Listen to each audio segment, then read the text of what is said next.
BA प्रथम वर्ष के छात्रों का पुनः स्वागत है। आज ऑनलाइन क्लास की श्रृंखला में हम वीडियो के माध्यम से पढ़ाने की श्रृंखला में आप और हम चट्टानों के बारे में विस्तार से अध्ययन करेंगे।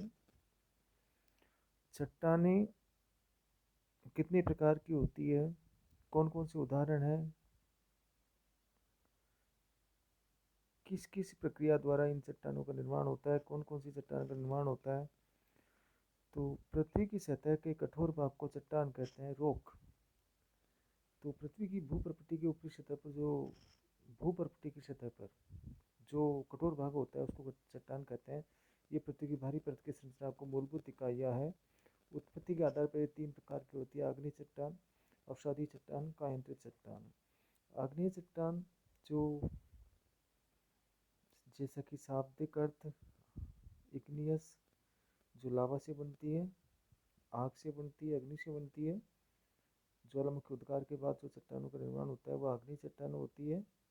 अवसादी चट्टान जो आग्नेय चट्टानों के और कायांतरित चट्टानों के अवसाद के माध्यम से, निक्षेपण के माध्यम से, विभिन्न प्रकार के निक्षेपणों के माध्यम से एक परत के ऊपर दूसरी परत, एक पदार्थ के ऊपर ओवरऑल निक्षेपण के माध्यम से अवसाद का निर्माण होता है और इसलिए उसको अवसादी चट्टान कहते हैं। कायांतरित चट्टानें जब अवसादी और आग्नेय चट्टानों का रूप परिवर्तित हो जाता है तो उससे कायांतरित चट्टान का निर्माण होता है। आग्नेय चट्टान की बात करें तो यह मैग्मा या लावा के जमने से बनती है। इसके उदाहरण है ग्रेनाइट, बेसाल्ट, पेग्माटाइट, डायोराइट और ग्रेबो। आग्नेय चट्टान स्थूल परत रहित होती है, कठोर संघनन होता है और जीवाश्म नहीं पाया जाता है। आग्नेय चट्टान में जीवाश्म नहीं होता। आर्थिक रूप से यह बहुत ही संपन्न चट्टान है। बहुत सी धातुएं इसमें पाई जाती है, अधिकांश धातुएं। इसमें चुंबकीय लोहा, निकल, तांबा, सीसा, जस्ता, क्रोमाइट, मैग्नीज, सोना और प्लेटिनम, ये सभी धातुएं इसमें पाई जाती है आग्नेय चट्टानों में। बेसाल्ट में, जो आग्नेय चट्टान का एक प्रकार है, लोहे की मात्रा सबसे अधिक होती है। इस चट्टान के क्षरण से काली मिट्टी का निर्माण होता है। जो आपसे कोई भी पूछे, काली मिट्टी का निर्माण बेसाल्ट से होता है और बेसाल्ट एक आग्नेय चट्टान का प्रकार है। पेग्माटाइट, ये भी देख लो, आग्नेय चट्टान का प्रकार है। झारखंड में पाया जाने वाला अभ्रक इन्हीं सेलों में मिलता है। तो पेग्माटाइट अभ्रक सेलों का नाम है, जो आग्नेय सेल का एक प्रकार है। आग्नेय चट्टानी पिंड, मैग्मा के ठंडा होकर ठोस रूप धारण करने से विभिन्न प्रकार के आग्नेय चट्टानी पिंड निर्माण होता है। ओवरऑल आग्नेय चट्टान का निर्माण मैग्मा से होता है। ज्वालामुखी से जो मैग्मा निकलता है उसके जमने से होता है।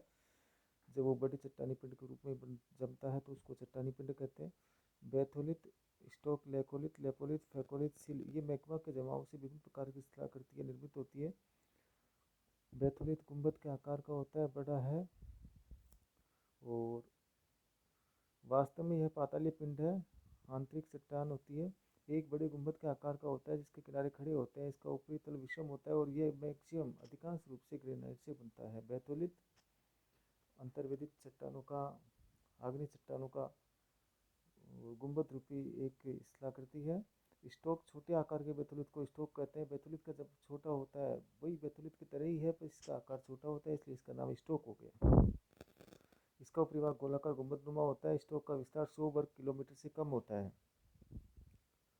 लेकोलिथ, जब मैग्मा ऊपर की परत को जोर से ऊपर उठाता है और गुंबदाकार रूप में जम जाता है तो इसको लेकोलिथ कहते हैं। और लोपोलिथ, जब मैग्मा तस्तरी के आकार में जमता है और जब मैग्मा का जमाव तस्तरी के आकार में होता है तो उसको लोपोलिथ कहते हैं। ये अधिकांश दक्षिण अमेरिका में मिलते हैं। फेकोलिथ, जब मैग्मा लहरदार आकृति में जमता है तो इसको फेकोलिथ कहते हैं। सिल और डाइक, इसको मैग्मा के निक्षेपण की दिशा के आधार पर भी आप ज्ञात कर सकते हैं। जब वो समानांतर परतों के रूप में फैलता है तो उसको सिल कहते हैं और जब वो लंबवत ऊर्ध्वाधर फैलता है तो उसको डाइक कहते हैं। जब मैग्मा भूपृष्ठ के समानांतर परतों में फैलकर जमता है तो उसे सिल कहते हैं। इसकी मोटाई 1 मीटर से लेकर सैकड़ों मीटर तक होती है। सिल छत्तीसगढ़ और झारखंड में मुख्य रूप से पाए जाते हैं। डाइक की बात करें तो जब मैग्मा किसी लंबवत दरार में जमता है तो उसको डाइक कहते हैं। जब मैग्मा का जमाव समानांतर हो तो उसको सिल और जब लंबवत हो तो उसको डाइक कहते हैं। अवसादी चट्टानों की बात करें तो प्रकृति के कारकों द्वारा निर्मित छोटी छोटी चट्टानें किसी स्थान पर जमा हो जाती है और बाद में रासायनिक क्रिया और प्रतिक्रिया या अन्य किसी कारण से परत जैसी ठोस रूप में निर्मित हो जाती है, इसलिए इनका नाम अवसादी चट्टान है।